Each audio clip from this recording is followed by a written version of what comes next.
बात करें बाशऊर कौमों की, तो उनकी जो एक मिसाली मुआशरा कायम अगर कोई कर सकता है तो वो वही लोग हैं जिनके यहाँ तरबियत अच्छी होती है। तालीम के बगैर ये मुमकिन है ही नहीं। और अगर हम पाकिस्तान की बात करें तो पाकिस्तान में जो शरह ख्वानदगी है, यानी जो पढ़े लिखे लोगों की तादाद है, लिटरेसी रेट है, वो 62.3% है, जिसका मतलब ये है कि मुल्क की तकरीबन जो 60 मिलियन लोग ऐसे हैं मुल्क में जो पढ़े लिखे नहीं हैं, जो ऐसे नहीं हैं, जो जिनको आप ये नहीं कह सकते कि ये लोग पढ़े लिखे हैं, लिटरेट नहीं है वो। और एक अंदाजे के मुताबिक तकरीबन 16 में से 5 साल, तकरीबन 5 साल से लेकर 16 साल की उम्र तक के लोग ऐसे हैं, ऐसे 22.8 मिलियन बच्चे हैं जो अभी भी स्कूलों से बाहर हैं। इस दौर में साल 2023 में जब दुनिया इतनी तरक्की कर गई है, पाकिस्तान में अभी भी 22.8 मिलियन बच्चे ऐसे हैं जो अपने स्कूलों से बाहर हैं। और अगर हम पाकिस्तान में तालीम के मयार की बात करें तो उसका मयार क्या है? क्या एक आम बच्चे की तालीम के लिए तालीम का हुसूल मुमकिन है? कल मैं इसी तरह एक शो देख रही थी जिसके अंदर जो एंकर थी वो एक सिंध के एक स्कूल में गई हुई थी और बच्चे जो थे वो ज़मीन पर बैठकर पढ़ रहे थे और वहाँ पर जो टीचर था उसको ख़ुद को प्रोफेशन के स्पेलिंग नहीं पता थे और उसको प्रोफेशन का मतलब नहीं पता था और वो टीचिंग प्रोफेशन में था और वो बच्चों को वही चीज़ पढ़ा रहा था। और जाहिर है कि वो टीचर को जब खुद नहीं आता होगा तो वो बच्चों को कैसे पढ़ाएंगे। और इसी के साथ जो ये वाला जो सिस्टम है, क्या इस सारे सिस्टम के अंदर आला तालीम का जो मयार है वो कैसे बेहतर हो सकता है, वो कैसा है ऑलरेडी? और अगर हम दुनिया में बात करें तो क्या दुनिया के मुकाबले में हमारे जो तलबा और तालिबात हैं वो इस काबिल हैं कि वो उनका मुकाबला कर सकें? क्या वो इस काबिल हैं कि वो उनको कोई उनके साथ चल सकें, या उन जिस स्पीड से दुनिया आगे बढ़ रही है उनके साथ हमारे बच्चे जो है वो आगे बढ़ सके? अगर हम बात करें हायर एजुकेशन की पाकिस्तान में तो उसके अंदर बहुत से मसाइल का भी सामना है और इसी तरह की बहुत सारी हमने ऐसी एग्जांपल्स देखी हैं। अगर आप देखें तो हम देखते हैं अपने मीम्स अक्सर इस किस्म की शेयर हो रही होती हैं कि एक तरफ से इंजीनियरिंग कॉलेज में स्टूडेंट्स जा रहे हैं और दूसरी साइड से गधे निकल रहे हैं। इस किस्म की मीम्स शेयर करने वाले हम खुद हैं और हमें पता है जब मीम्स शेयर होती हैं तो इसका मतलब ये है कि बहुत से लोग ऐसे माइंडसेट के मौजूद हैं जो उन चीज़ों से इक्तफा भी कर रहे हैं, जो उन चीज़ों के साथ एग्री कर रहे हैं कि हाँ ऐसा होता है। और ये वाली जो सिस्टम है ये कैसे चल रहा है पाकिस्तान में? जो स्किल एजुकेशन है, स्किल बेस्ड एजुकेशन, उसका क्या मेयार है? क्योंकि हम देखते हैं कि बहुत से लोग बच्चे स्टूडेंट्स ऐसे हैं जो जाते तो हैं डिग्री लेने के लिए, बहुत सारे लोग हर साल बहुत सारे इंस्टीट्यूट्स हैं पाकिस्तान में, ऐसे यूनिवर्सिटीज़ हैं जहाँ पर बहुत सारे स्टूडेंट्स एनरोल कराते हैं अपने आप को ताकि 4 साल के बाद उनको डिग्री मिले, और उनको मिलती भी है डिग्री, लेकिन 4 साल के बाद ना उनके पास एक्सपीरियंस होता है, ना उनके पास स्किल होती है। और जब वो जॉब के लिए जाते हैं तो उनसे पूछा जाता है कि आपका एक्सपीरियंस क्या है, और फिर उसके लिए उन्हें अलग से इंटर्नशिप करनी पड़ती है और डिप्लोमास करने पड़ते हैं। तो इन्हीं तमाम तर मामलात के ऊपर बात करने के लिए हमारे साथ स्टूडियो में हमारी गेस्ट मौजूद हैं प्रोफेसर डॉक्टर मोहम्मद निज़ामुद्दीन साहब। ये हायर एजुकेशन कमीशन पंजाब के साबिक चेयरमैन रह चुके हैं। Sir welcome to the show, कैसे हैं आप? Thank you, please to be here. खुशी है कि अच्छा चैनल प्रोग्राम चल रहा है, तो अच्छा टॉपिक पे आप बात कर रहे हैं। सर आपने सुना कि जैसे कि पाकिस्तान में मैंने बात की कि स्किल्ड एजुकेशन का क्या मयार है? अगर स्किल्ड एजुकेशन आपको चाहिए, अगर आपने कोई स्किल सीखनी है तो आपको अदर देन डिग्री आपको डिप्लोमास की तरफ जाना पड़ता है, या आपको कुछ ऐसे कोर्सेज़ में अपने आप को एनरोल कराना पड़ता है जहाँ पर आप चीज़ों को सीख लें। लेकिन वो जो डिग्री का over the period of 4 years, वो जो एक BS की डिग्री है, उसके अंदर आपको वो स्किल्स नहीं मिल पाती हैं जो आपके पास होनी चाहिए। एक्चुअली अगर हम अपने तालीमी इदारों का देखा जाए, हाँ जी, जो डिग्री प्रोग्राम वहाँ पर चल रहे हैं वो शुरू हुए थे ब्रिटिश गवर्नमेंट के ज़माने के, कॉलोनियल सिस्टम है जी। लेकिन पाकिस्तान की अच्छी बात यह कि पिछले 70 साल में 75 साल में पाकिस्तान ने बड़े एक्सपेरिमेंट किए हैं। हाँ जी, टेक्निकल स्किल के भी वर्ष जो बन चुके हैं, इसका टेप्टा वगैरह नेफ्टेक कहते हैं। हाँ जी, हाँ जी। वो बहुत पहले बन गए हैं, आज से कोई 25-30 साल पहले बने हुए हैं, बट समहाउ उनकी जो है डिप्लोमा जो है वो इस काबिल नहीं है कि उसको आगे किसी अच्छी इदारे में काम कर सकते हैं। हाँ जी, बिल्कुल। तो फिर लोगों ने कहा डिग्री बना दी, ऐसी चीज़ बनाया जाए टेक्निकल बेस हो।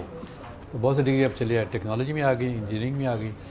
उसके बाद वो, लेकिन अक्सर देखा मैंने ये देखा है, वो टेक्नोलॉजी डिग्री देने वाले भी स्किल डेवलपमेंट नहीं कर रहे। सिर्फ डिग्री में थ्योरेटिकल ट्रेनिंग हो रही है, प्रैक्टिकल आस्पेक्ट पर नहीं हो रही है, और ख़ासकर वो मार्केट, वो आस्पेक्ट जो इंडस्ट्री की ज़रूरत है। हाँ जी। तो इसका लिंकेज आपस में कि इंडस्ट्री में क्या रिक्वायरमेंट है और हमारे तालीम इदारे क्या दे रहे हैं ट्रेनिंग, इसमें आपस में बहुत कम एक कह सकते हैं कि रिलेशनशिप है, उसको तो बहुत स्ट्रॉन्ग करना पड़ेगा। तो टेक्निकल के बगैर तो फिर आपने एक और भी बात कही कि पाकिस्तान में इस वक्त 22 million children out of school है। ये रेंज है, कोई कहता है 22 मिलियन, कोई कहता है 27 मिलियन, लेकिन है लार्ज नंबर, और ये नंबर बढ़ रहा है। एग्जैक्टली। इसकी मैंने एक दफ़ा मुझसे किसी ने पूछा था तो मैंने इसका जवाब दिया था। इसका फ़िलहाल सोल्यूशन हमारे पास, पहले एक्सपेरिमेंट हुआ था ये कि हमारे पास हमारे मुल्क में इत्तेफाक से हर गांव में, हर मोहल्ले में मस्जिदें बहुत सारी हैं। यस। मैंने कहा था कि हर मस्जिद को प्राइमरी स्कूल बना दें, सिर्फ 2 टीचरों को दे दें, तो उसको बिल्डिंग बनी हुई है, रनिंग वाटर है, बिजली है, पानी सब कुछ है, सिर्फ वहाँ पे बैठ के पढ़ाई कर दें तो प्राइमरी स्कूल वहाँ शुरू कर सकते हैं। तो वो आज 5वें तक आ जाएंगे तो फिर सेकेंडरी स्कूल बन सकते हैं साथ। इसके बगैर अगर हम इंतज़ार करते रहें बैठ के बिल्डिंगें बनेंगी और टीचर आएंगे, तो अब टीचर होते हैं हमारी बिल्डिंग में, वहाँ स्कूल में बच्चे जाते नहीं, क्योंकि गांव के बच्चे उनके 10 किलोमीटर 20 किलोमीटर जाना बड़ा मुश्किल होता है। तो लिहाजा हमें चाहिए कि हमें उस स्कूल में। लेकिन प्रॉब्लम ये है कि बिल्डिंग्स तो मौजूद हैं, टीचर्स भी मौजूद हैं, लेकिन टीचर्स ही पढ़े लिखे नहीं हैं, तो वो आगे आने वाली नस्ल को कैसे ये एक बड़ा ये भी बहुत बड़ा एक आप कहने जैसा आना है कि पाकिस्तान जब शुरू हुआ था ना, शुरू में स्कूल टीचर्स की ट्रेनिंग होती थी, पीटीसी कहलाती थी, उसके बगैर आप रिक्रूट नहीं करते थे। अब ये कि जिसके पास बैचलर की डिग्री हो या मास्टर की डिग्री हो उसको रिक्रूट कर देते हैं, उनको टीचिंग टेक्नोलॉजी आती नहीं, पेडागॉजी आती ही नहीं पढ़ाने की। तो लिहाजा ये बहुत बड़ा एक मसला है। जब तक हमारे टीचिंग ट्रेनिंग इंस्टीट्यूशंस को स्ट्रेंथन ना किया जाए और गवर्नमेंट की पॉलिसी ना बन जाए कि बगैर उस ट्रेनिंग के, बगैर उस डिग्री के आप किसी को रिक्रूट नहीं कर सकते। लेकिन ये टीचर ट्रेनिंग की क्या सूरत हाल है पाकिस्तान में? पंजाब की अगर हम बात करें, पंजाब में हमारे पास पंजाब इंस्टीट्यूट बहुत अच्छा इंस्टीट्यूट है, IER कहलाता है। अच्छा। सबसे पुराना इंस्टीट्यूट वही है, वहाँ ट्रेनिंग दी जाती है, लेकिन उनके जो क्वालिफाइड लोग होते हैं उनको जॉब नहीं दी जाती। जॉब लेने के लिए उनके पास खाली MA हो, खाली BE हो, तो क्योंकि पॉलिटिशियंस को अपॉइंट करते हैं तो उसके लिए वो कहते हैं कि हमारे पास सब कुछ चूसे देना चाहिए। वो बहुत गलती हो रही है। जब तक वो रिक्वायरमेंट ना हो जाए कि वो ट्रेन लोगों को रिक्रूट किया जाए तो क्वालिटी ट्रेनिंग टीचर्स की अच्छी नहीं हो सकती। अच्छा सर, मैं ये समझती हूँ कि एक जो टीचर होता है वो एक्चुअली जो एक टीचर होता है, ज़रूरी नहीं कि हर पढ़ा लिखा बंदा आने वाले बच्चों को, छोटे बच्चों को या सबको पढ़ा सके। Teacher is something else. तो इस तरह से जो MPhil मास्टर्स की डिग्रीज़ के बाद जो टीचिंग के लिए अप्लाई करते हैं उसके बाद भी उनकी कोई ट्रेनिंग की जाती है? मैंने जब बनाया था मैंने was the founding chairperson of the Punjab higher education commission, पहला काम मैंने किया था, स्टेटमेंट दिया था कि जिस तरह सिविल सर्विस एकेडमी है, हाँ जी, पुलिस एकेडमी है, मिलिट्री की एकेडमी, हमारे पास टीचर्स ट्रेनिंग एकेडमी होनी चाहिए। यस। आपने बना दी थी और मैंने जब मेरे ज़माने शुरू हो गए थे और ये भी परवाह कहा था कि कोई टीचर किसी कॉलेज में नहीं पढ़ाएगा जब तक वो 2 हफ्ते की ट्रेनिंग वहाँ पे नहीं लेगा, ट्रेनिंग टीचर्स ट्रेनिंग तो शुरू हो गया था, अभी चल रहा है। तो ये बड़ी अच्छी बात है, गवर्नमेंट पंजाब ने इसको मान लिया। अब कोई कॉलेज में पढ़ाने के लिए कोई जाता नहीं जब तक वो टीचर ट्रेनिंग नहीं करता, लेकिन स्कूल में ये बात अभी नहीं हुई। हालांकि स्कूल में पहले हो जाना चाहिए था, पहले होता था, अब बंद हो गया। अभी स्कूल में ये चीज़ होना चाहिए, कोई स्कूल टीचर पढ़ाएगा नहीं जब तक टीचर्स की पढ़ाने की टीचर ट्रेनिंग ना हो। अच्छा सर, अगर मैं बात करूँ यूनिवर्सिटीज़ की, तो हमने देखा है कि बहुत सारी पाकिस्तान में ऐसी यूनिवर्सिटीज़ भी हैं जो टॉप 100 में भी कहीं ना कहीं लाइक करती हैं। और तो ये ग्रेडिंग का क्या सिस्टम है पाकिस्तान में? जो नंबर 1 यूनिवर्सिटी होगी उसकी ग्रेडिंग किस बेस पे की जाती है? क्या वो बहुत ज़्यादा ओल्ड है इसलिए, या फिर जो उसका मेयार तालीम है उसकी बेसिस के ऊपर? एक्चुअली एक इंटरनेशनल स्टैंडर्ड्स बने हुए हैं इसके, और 2-4 इंस्टीट्यूशन से इंटरनेशनल जो टाइम ह्यूमन रिसोर्स वाले या दूसरे वो करते हैं, उनके 11 फैक्टर्स होते हैं, 11 स्टैंडर्ड होते हैं जी। सबसे बड़ा स्टैंडर्ड ये होता है कि आपके पास टीचर स्टूडेंट रेशियो कितना है, आपके पास PhD की फैकल्टी कितनी, यूनिवर्सिटी के लिए कि PhD फैकल्टी कितनी है, आपके पास बाहर के लोग कितने पढ़ने आते हैं, आपके पास बाहर के कितने टीचर्स हैं, और आपके पब्लिकेशन जर्नल्स कितने हैं। ये सारे स्टैंडर्ड बने हुए हैं, उसके बेस पे ये मार्किंग होती है। तो इस हमारे पास कुछ आने लगे हैं, पहले नहीं आते थे। HEC ने मैंने खुद शुरू कर दिया स्टैंडर्ड बनाने के लिए, रैंकिंग करने के लिए। अच्छा। बाद में छोड़ दिया, रैंकिंग होनी चाहिए इंडिपेंडेंट इदारों से। आजकल इंडिपेंडेंट इदारे रैंकिंग कर रहे हैं, पाकिस्तान की कुछ यूनिवर्सिटीज़ आ रही हैं, लेकिन अभी काफ़ी दूर हैं, कि हमारे पास 250 के करीब 40 के करीब इंस्टीट्यूशन हैं, उसमें 10-12 आ जाते हैं तो बड़ी बात नहीं। लेकिन ये भी एक बहुत बड़ी बात है कि आ जाते हैं, और अब अवेयरनेस पैदा हो रही है यूनिवर्सिटीज़ में कि उनके पास क्या क्या चीज़ें होनी चाहिए। पहले उनको पता नहीं था कि ऐसा होना चाहिए। सर वो बात आपकी ठीक है, लेकिन अगर मैं बात करूँ, आपने कहा कि इस बेस पे रैंकिंग की जाती है कि आपके पास बाहर से कितने स्टूडेंट्स आ रहे हैं और आपके बाहर के टीचर्स कितने हैं, लेकिन अगर हम पाकिस्तानी स्टूडेंट्स की बात करें तो उनका मेयार तालीम ऐसा कैसा है कि अगर एक स्टूडेंट है उसने 4 साल की पढ़ाई कर ली है और अब वो मास्टर्स के लिए अगर वो बाहर जाना चाह रहा है तो स्टिल उसको IELTS पास करना पड़ेगा, और अगर वो किसी जर्मनी जैसे किसी मुल्क में जा रहा है तो फिर उनकी लैंग्वेज और उनके जो टेस्ट हैं वो भी उसको पास करने पड़ेंगे और फिर कहीं जाके ये समझा जाएगा कि हाँ वो इस काबिल है कि वो अब मास्टर्स कर सकता है। तो इसकी क्या वजह है? इसकी वजह कि हमारे जो मीडियम इंस्ट्रक्शंस हैं वो मिक्स्ड है। हाँ जी। कहीं उर्दू है, कहीं जी। इंग्लिश है जी। और इंग्लिश है तो पूरी तरह से इंग्लिश नहीं है। तो बाहर पढ़ने जाएंगे आप तो ज़ाहिर है आपको आइल्स का टेस्ट लेना पड़ेगा ताकि उनको साबित करना पड़ेगा हमें अंग्रेजी लिखना पढ़ना आता है। अक्सर लोगों को नहीं आता, हाँ जी। डिग्री लेने के बाद भी नहीं आता तो हमारे मीडियम इंस्ट्रक्शंस में गड़बड़ है थोड़ी सर सी। ये तो प्रॉब्लम फिर हमारे सिस्टम हमारे में हुई ना। इंस्टीट्यूशन में है, हमें फैसला करना पड़ेगा कि जब आप पढ़ाना चाहते हैं फैसला कर लें उर्दू में पढ़ा लें अंग्रेजी में पढ़ा लें, लेकिन पढ़ाएंगे ज़रूर। लेकिन कोई इंस्ट्रक्शन नहीं है अभी तक। हाँ जी। कुछ लोग उर्दू में पढ़ाते हैं, कुछ अंग्रेजी में पढ़ाते हैं और स्कूल में तो खासकर उर्दू में पढ़ाते हैं, बहुत अंग्रेजी नहीं पढ़ाता कोई। अच्छा सर, अगर मैं बात करूं इंटरनेशनल यूनिवर्सिटीज़ की तो जैसा मैंने अभी कहा कि वहाँ पर एडमिशन के लिए बहुत पापड़ बेलने पड़ते हैं स्टूडेंट्स को, फिर कहीं जाके कोई लकी ही ऐसे स्टूडेंट्स होते हैं जिनको एडमिशन मिल जाता है। तो हमारे स्टूडेंट्स के अंदर क्या इतनी सलाहियत है कि वो आने वाले जो बाहर की दुनिया है उनके साथ कम्पीट कर सकें मुख्तलिफ मैदान? हमारे स्टूडेंट्स कम्पीट करते हैं। मतलब मैं आपको मिसाल दूँ कि अमेरिका में जो एंट्री होती है यूनिवर्सिटीज़ में, हाँ जी। वो इंग्लिश मीडियम के बच्चे हैं सारे। 12वीं ग्रेड के बाद जब उन्हें अप्लाई करते हैं अमेरिकन यूनिवर्सिटीज़ में, हाँ जी। उनको टेस्ट लेना पड़ता है। जैसे हमारे टेस्ट लेते हैं वो भी लेते हैं और बहुत से बच्चे उन टेस्ट पे नहीं पास होते। तो लिहाजा अमेरिकन यूनिवर्सिटीज़ में अमेरिकन जो हाई स्कूल ग्रेजुएट्स हैं सिर्फ 17, 18, 20% से ज़्यादा नहीं है हाँ जी। वो जो यूनिवर्सिटी में पढ़ रहे हाँ हैं। जी। बाकी चले जाते हैं कम्युनिटी कॉलेजेस में, तो 2 साल की डिग्री होती है। हमने भी शुरू किया है कम्युनिटी कॉलेज का डिग्री, लेकिन हमारा मसला सारा है कि मीडियम इंस्ट्रक्शन सही नहीं है हाँ जी। और हमारे पास किताबें जो है उनको वक्त पे नहीं मिलती, लेटेस्ट किताबें जानी चाहिए वो नहीं हाँ मिलती। जी। सर अब किताबों की अगर मैं बात करूँ तो हम देखते हैं कि जो कोर्स हम लोगों को पढ़ाया जा रहा है वो हमारे टीचर्स ने भी वही पढ़ा है और उनके टीचर्स ने भी वही कोर्स पढ़ा है और वही कोर्स हम आज पढ़े हैं 2023 में बैठ के। ये भी एक बहुत बड़ा एक अलमिया है हायर एजुकेशन का। अगर आप देखें ईरान को, टर्की को, जापान को, चाइना को, वहाँ होता ही है कि हर साल हर महीने yes. hundreds of books are being translated from different languages। Persian में, टर्की में तक पढ़ाने वाले टर्की लैंग्वेज उनकी। हाँ जी। हमें वो नहीं करके दिया, हमें खुद खरीदना पड़ता है, वो सारी किताबें पुरानी होती हैं। हाँ जी। यहाँ कोई ट्रांसलेशन का सिस्टम है नहीं। जब तक ट्रांसलेशन सिस्टम नहीं बनाया जाएगा कि हर महीने अपने टीचर्स को उर्दू में ट्रांसलेट करके दें वो किताबें जो उर्दू में पढ़ा रही हैं।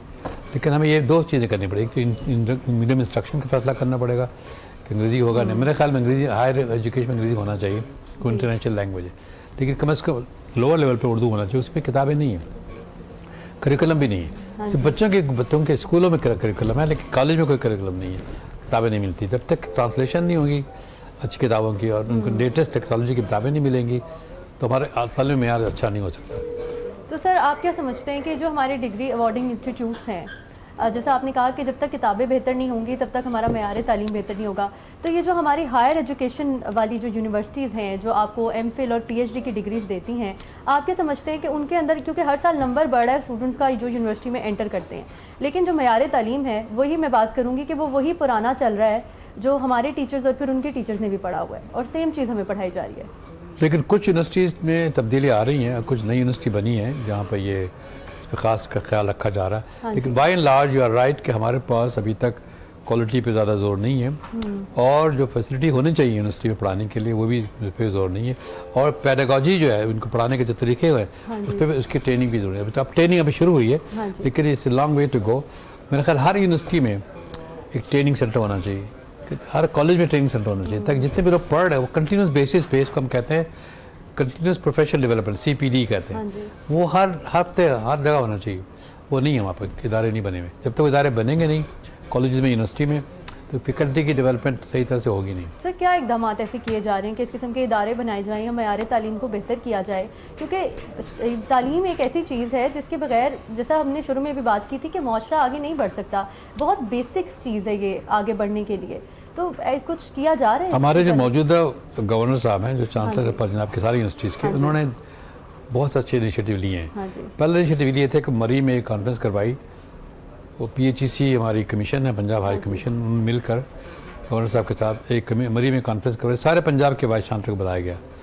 वहाँ पे उन्होंने पूरे 3 दिन गवर्नर साहब खुद आते रहे, अटेंड किया उन्होंने। उन्होंने कुछ रिकमेंडेशन की जिसकी इम्प्लीमेंटेशन वो है कंसोर्शियम बनाएंगे डिफरेंट सब्जेक्ट पे। एक कंसोर्शियम मेंबर मैं भी हूँ। उन्होंने ये कहा कि आपको चाहिए कि आप, अभी मीटिंग हमारे गवर्नर साहब से हुई थी कि गवर्नेंस एंड फाइनेंशियल मैटर्स क्या है पंजाब की यूनिवर्सिटीज़ के, उसके रिकमेंडेशन को बहुत बना के दे दी हैं और वो रिकमेंडेशन इंशाल्लाह इम्प्लीमेंटेशन होंगी। तो उनका ये है कि जब तक आप क्वालिटी नहीं इम्प्रूव करेंगे और लोगों को ट्रेनिंग नहीं बनाएंगे, उनका ट्रेनिंग हर जगह होनी चाहिए। तो ये फैसला हुआ कि हर सदर्न पंजाब में, नॉर्दर्न पंजाब में एक यूनिवर्सिटी सेलेक्ट की जाए जहाँ पर लोग ट्रेनिंग कर जाएँ। लेकिन हर यूनिवर्सिटी को, मेरा रिकमेंडेशन है कि हर यूनिवर्सिटी में एक ट्रेनिंग सेंटर होना चाहिए। This should not wait for HEC या PHEC, वो एक्स्ट्रा होगी। लेकिन आपके पास अगर 200 लोग भी पढ़ाने वाले हैं, 200 की ट्रेनिंग एवरी डे होनी चाहिए, तब तक क्वालिटी इंप्रूव हो सकती है। प्रॉब्लम यही तो है कि इकदामात, अब ऐसी बातें की तो ज़रूर जाती हैं, जैसे आपने कहा कि कॉन्फ्रेंस हुई पूरे पंजाब से, उन्होंने VCs को बुलाया, लेकिन स्टिल हुआ कुछ भी नहीं।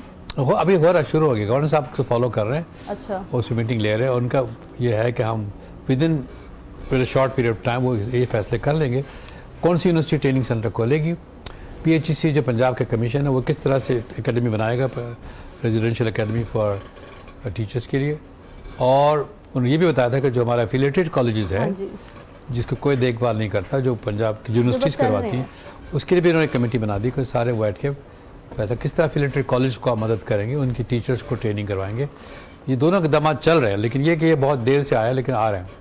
सर अच्छा, थ्योरेटिकल तो वर्क तो बहुत ज़्यादा पढ़ाया जाता है हर यूनिवर्सिटी में ही, लेकिन जो स्किल बेस्ड एजुकेशन है वो उसका बहुत फुकदान है। अगर हम बात करें, आपने अभी टेफ्टा और नेफ्टेक की बात की, तो वो भी कोर्सेज ही हैं। ऐसा नहीं है कि वो आप अगर एक डिग्री के लिए आपने अपने आप को एनरोल करा लिया है, आप उसके पैसे भी दे रहे हैं, आप अपना टाइम भी दे रहे हैं, लेकिन स्टिल आपको इन रिटर्न कुछ खास स्किल हासिल नहीं हो रही और ना कैरेक्टर बिल्डिंग होती है हमारी यूनिवर्सिटी। क्योंकि हमारी जो स्किल बेस्ड एजुकेशन या टेक्निकल ट्रेनिंग जो थी वो थियोरेटिकल बेस्ड थी। अब ये नहीं पता है कि हमारी इंडस्ट्री की रिक्वायरमेंट क्या है, और हमारी इंडस्ट्री की जब तक सपोर्ट नहीं मिलेगी प्रैक्टिकल ट्रेनिंग की, हमारे बच्चे जाते हैं प्रैक्टिकल करने के लिए, उनको बैठने की जगह भी नहीं मिलती इंडस्ट्री में। कोई इंडस्ट्री तैयार ही नहीं है, इंडस्ट्री में कोई सिस्टम नहीं बना हुआ है किस तरह से उनको लेना चाहिए, एजुकेशन इंस्टीट्यूशन को इन्वॉल्व करना चाहिए। जब तक वो करेंगे नहीं तो उनको अच्छे लोग कहाँ से मिलेंगे। तो लिहाजा मेरे अपील ये कि इंडस्ट्री भी सपोर्ट करें और हमारे लड़कों को, लड़कियों को जो आते हैं उनके पास, उनको जगह दे, बैठने की, काम करने की जगह दे, अपॉर्चुनिटी दे काम करने की, वो नहीं मिलती। इसलिए जब तक दोनों में इंटीग्रेशन तो ये तो बात होगी इंडस्ट्री की। अगर हम यूनिवर्सिटीज़ की बात करें तो यूनिवर्सिटीज़ के अंदर जो लैब्स होती हैं या जो टेक्निकल जो काम सिखाने के लिए जो जगह बनाई गई होती हैं, जैसे कि अगर मैं अपनी ही फील्ड की बात कर लूँ तो रेडियो FM भी होता है, फिर आपका वेब स्टूडियो भी मौजूद होता है आपकी यूनिवर्सिटी के अंदर, लेकिन स्टूडेंट्स को जाने की इजाज़त नहीं दी जाती। और बिल्कुल लास्ट पे जब आप 7वें 8वें सेमेस्टर में आ जाते हैं, फिर कहीं जाके वो आपको थोड़ा बहुत अलाउ करते हैं कि ठीक है आप चले जाएं और अब आप थोड़ा सा वो मेरे ख्याल है वो गलत अप्रोच है। हाँ जी, हमारे पास सुपीरियर यूनिवर्सिटी में हमारे पास 2-3 मीडिया हाउसेज हैं। एक तो अपना न्यू टेलीविज़न है और लाहौर रंग है, और वहाँ पे हम लोग प्रैक्टिकली करवाते हैं, भेज देते हैं अपने बच्चों को। लेकिन ये मास्टर लेवल पे, BS लेवल पे हैं, अंडर ग्रेजुएट लेवल पे, BS कम्युनिकेशन मीडिया स्टडी में, BS टेक्नोलॉजी में। तो हमारे एक्सपीरियंस में तो ये हो रहा है कि हम उनको प्रैक्टिकल कराते शुरू से, होना चाहिए एक इंटीग्रेटेड हो शुरू से। कराते हैं लेकिन इक्विपमेंट नहीं देते, इक्विपमेंट यूज़ करने की भी इजाज़त नहीं देते, और अगर आप उनसे मांगे तो वो आपको कुछ देर के लिए अलाउ करते हैं, वही भी अपने किसी रिकॉर्डिंग के साथ कि चलें आप रिकॉर्ड कर लें अपना थोड़ी देर का, और फिर अक्सर लोग तो उसके पैसे देके काम करवाते हैं। एक बात ये भी है ना कि जितने भी प्रोफेशनल दुनिया में हैं, हाँ जी, मेडिसिन है, इंजीनियरिंग है, तो उनके पास अपना इक्विपमेंट होता है। दुनिया भर में देखा है कि मेडिकल डॉक्टर अगर है, हाँ जी, उसको अपनी चीज़ें उसके पास अपनी होंगी, पर्सनल होगी, और उसको ऑनरशिप लेनी पड़ेगी। इस तरह से मीडिया में अपने आप को चीज़ों को लेनी पड़ेंगी, चाहे वो कैमरा हो या वीडियो हो या iPad हो, उसको लेना पड़ेगा। तो वो हर एक को आपको नहीं मिल सकता, कहाँ से देंगे? अगर आपके पास 250 स्टूडेंट पढ़ रहे हैं तो how can university give you 250 student को इक्विपमेंट दे देगी? उनको खुद इन्वेस्ट अपने प्रोफेशन में, करियर में करना पड़ेगा। जैसे किताबें हैं, अपने प्रोफेशनल किताबें आपको लेनी पड़ेंगी अगर आप आगे बढ़ना है। फिर आपने कहा खुद इन्वेस्ट करना पड़ेगा, तो जो हम डिग्री की फीस भर रहे हैं वो भी तो इन्वेस्टमेंट ही है। लेकिन क्या उसके अंदर ऐसा नहीं हो सकता कि आप उसके अंदर कोई ऐसा फंड डाल दें जिसके साथ आपको इक्विपमेंट भी मिल जाए? क्योंकि लैब फी तो सब स्टूडेंट्स भरते हैं, लाइब्रेरी फी भी सब स्टूडेंट्स भरते हैं, लेकिन किताबें भी वो अपनी खुद ही खरीदेंगे। वो लैब फी और लाइब्रेरी फी जो है ना, वो उसके इस्तेमाल करने के लिए, ताकि वो टूट फूट हो, रिप्लेस कर सकें किताबें खरीद के लाइब्रेरी में रखेंगे पढ़ने के लिए, आप ले सकते हैं। अगर ओन करने के लिए बहुत ज़रूरी है। जब मैं चाहता हूँ कि अगर अच्छे प्रोफेशनल आप हैं, ऐसे 25-30 किताबें ऐसी हुई जो प्रोफेशनल की वो आपके पास होनी चाहिए। मेडिकल प्रैक्टिस में आपके पास मेडिकल डॉक्टर पास होनी चाहिए। तो वो मेरे ख्याल है उस पर कुछ मिसअंडरस्टैंडिंग है, कुछ इन्वेस्टमेंट करना पड़ेगा। मेडिकल फील्ड की बात की आपने, तो अगर मैं कैरेक्टर बिल्डिंग की तरफ आऊँ, चले वो मान लेते हैं कि वो आपको इन्वेस्टमेंट अपनी खुद करनी पड़ेगी अगर आपने कुछ सीखना है तो, लेकिन कैरेक्टर बिल्डिंग की अगर हम बात करें, हम देखते हैं कि बहुत से ऐसे, खासतौर पर गवर्नमेंट हॉस्पिटल में ऐसे डॉक्टर्स मौजूद होते हैं, उनके पास इमरजेंसी में कोई पेशेंट चला जाए तो वो इतने थके हुए होते हैं और उनका बात करने का दिल नहीं कर रहा होता है कि वो पेशेंट को डील ही कर लें सही से। तो वो कैरेक्टर बिल्डिंग के ऊपर क्यों नहीं ध्यान? वो देखिए वो कैरेक्टर बिल्डिंग तो हमारी सोसाइटी से बनती है ना, पेरेंट्स से, फैमिली से, कम्युनिटी से बनती है। मेरे अक्सर लोग मुझसे कहते हैं कि आप यूनिवर्सिटी में कैरेक्टर बिल्डिंग करें। यूनिवर्सिटी में आते हैं, बहुत देर पे आते हैं, कैरेक्टर बन चुके होते हैं, हैबिट बनी हुई होती है उनके पास। अब ये मसला है मेडिकल हेल्थ इमरजेंसी केयर का, वो ये है कि इंस्टीट्यूशनल अरेंजमेंट आपने सही नहीं किया हुआ है। वहाँ पे कम से कम टाइम होना चाहिए, उन्हें 12 घंटे के लिए आप नहीं ड्यूटी लगा सकते एक इमरजेंसी। वहाँ पर तो 2-2 घंटे की ड्यूटी लगनी चाहिए। दुनिया भर में होता है कि 2 घंटे के बाद डॉक्टर टीम बदलनी चाहिए। हमारे यहाँ हर एक 8 घंटे का टाइम लगा दो, वहाँ टाइमिंग को बदलना पड़ेगा और उनको वैसे लोग लाने पड़े जो स्पेशलाइज ट्रेनिंग होते हैं इमरजेंसी को डील करते हैं। एक डॉक्टर जाकर हर नहीं कर सकता हूँ अनलेस ही और she is train in emergency medicine. आप उसको नहीं चला सकते, इमरजेंसी वार्ड को नहीं चला सकते, उसके लिए ट्रेनिंग चाहिए। एक और मसला हमारे मेडिकल ट्रेनिंग का ये है कि इंटीग्रेटेड नहीं है। हम 2 साल तक आज तक शक्ल नहीं देखते जी, 3 साल जाके फिर शक्ल देखते, तो वो गलत है। हमको शुरू से ही जाना चाहिए, प्रैक्टिकल काम शुरू से होना चाहिए, तब जाके इंटीग्रेटेड। फिर आपने कहा होना चाहिए। हाँ, तो आप कुछ लोग कुछ कॉलेजेस कर रहे हैं, ये सिलेबस PMD से बना हुआ है कि इंटीग्रेटेड हो, तो कुछ कॉलेज ने शुरू किया हुआ है, बहुत से कॉलेज नहीं करते क्योंकि उसके लिए जाना पड़ता है अस्पताल में। बहुत से लोगों के पास अस्पताल ही नहीं है। हाँ जी, वो उन्होंने अस्पताल लिया और उस पर कॉन्ट्रैक्ट पे, इसलिए उनके पास जब तक ये जो अभी PMD से कंडीशन लगा दी, you can not have medical college unless you have your own hospital of 500 beds का। तो ये अगर हो जाए इम्प्लीमेंट तो फिर प्रैक्टिकल ट्रेनिंग ज़्यादा आसान हो जाएगी। सर वो बात आपने ठीक की। अगर मैं बात करूं क्योंकि हमारा टाइम ख़त्म होने वाला है, बातें सवाल तो बहुत ज़्यादा थे मेरे पास, लेकिन अब मैं चाहूँगी कि एंड में आप एक मैसेज दे दें, क्योंकि आप HSC में काम कर चुके हैं और जाहिर है कि आप अभी भी बहुत से लोग ऐसे होंगे जो आपको देखते हैं और आपकी जो बात है उसकी वर्थ है। मैं चाहूँगी आप कोई मैसेज दे दें कि तालीमी मेयार को बेहतर कैसे बनाया जाए, कि यूनिवर्सिटीज़ के अंदर जब एक स्टूडेंट पैसे भी दे रहा है, अपना टाइम भी इन्वेस्ट कर रहा है, रोज़ वहाँ जा भी रहा है, तो और इन रिटर्न उसको बाद में फिर उसने डिप्लोमाज ही करने हैं और फिर उसने जो है अलग अलग मैंने अपने एक्सपीरियंस के बेस पे मैंने अपना खुद एक इदारा बनाया हुआ है जहाँ मैं इम्प्लीमेंट कर रहा हूँ, जो मैं टीच कर रहा हूँ। अच्छा, उसका नाम है कितास, कल्दुनी institute of technology applied science. वहाँ मैंने प्रैक्टिकल शुरू कर दिया। मैंने कहा कि आपको डिग्री मिलेगी प्लस क्या होगा, प्लस आपको एक लैंग्वेज सिखाई जाएगी, चाहे अरबिक हो, चाइनीज़ हो, फ्रेंच हो, प्लस आपका कॉन्टेक्ट करवाया जाएगा जो यहाँ पे आप जाके काम कर सकते हैं नेशनल इंटरनेशनल। और ये 4 साल के बाद आपको ट्रेन कर देंगे। By the time you graduate the degree, your degree plus these facilities आपके पास होंगी, तो आपकी जॉब मार्केट एम्प्लॉयबिलिटी हम खुद ही इंश्योर करेंगे। ताकि इसलिए मैं डिग्री वो शुरू करेंगे, जैसे मैंने डिग्री शुरू की फार्मेसी में, DPT में, कंप्यूटर साइंस में, जिसकी मार्केट है। अगर खाली करें B.Com में या BA करें, उसकी मार्केट नहीं है, तो वो डिग्री देना गलत है, मेरे ख्याल से उसको बंद करना चाहिए। ठीक है, आप ये समझते हैं कि वो डिग्री देनी चाहिए जिनकी मार्केट है और इंडस्ट्रीज को भी बीच में हेल्प करनी चाहिए। हमारी सोसाइटी की जरूरत है, हमारी सोसाइटी के लिए ज़रूरी है। Thank you so much sir, आपने हमें अपना टाइम दिया, बहुत इंपॉर्टेंट टाइम आपने हमें दिया, बहुत सी बातें हमारे साथ शेयर की। डॉक्टर मोहम्मद निज़ामुद्दीन साहब हमारे साथ मौजूद थे, बहुत सी बेहद अच्छी बातें उन्होंने हमें बताई मयार तालीम के हिसाब से, हमने के लिहाज से, और क्या मयार तालीम होना चाहिए यूनिवर्सिटीज़ में, आजकल क्या चल रहा है, टीचर्स की ट्रेनिंग का क्या हाल है, इन सब चीज़ों के ऊपर हमने बात की। यहाँ वक्त हुआ एक ब्रेक का, वापस आते हैं।